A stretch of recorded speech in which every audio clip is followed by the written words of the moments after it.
In this video, we'll demonstrate how to factory reset your PlayStation 5 without signing into an account. But before we dive in, I'd like to invite you to hit that like button if you're excited to learn about resetting your PS5, and share your thoughts in the comments below. Your feedback helps us create better content for you. Let's get started. With your PS5 turned on, manually turn it off by holding down the power button. You'll hear two beeps, and the console will completely turn off. Wait for the console's light to go off entirely. Then, take a USB cable and plug it into your controller. This is needed to operate the safe mode menu. With the PS5 completely turned off, hold down the power button again. You'll hear two beeps after about 5 to 10 seconds. Release the power button. Press the PlayStation button on your controller. The light should be teal. Navigate the safe mode menu using the D-pad and select with the X button.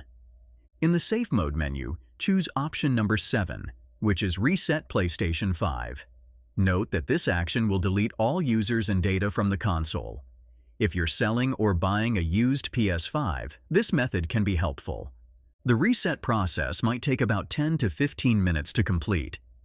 If you found this video helpful, please take a moment to like, comment, and subscribe to Media Magnet Guide for more tutorials. Thank you for watching. For additional tips and tutorials, visit mediamagnet.business.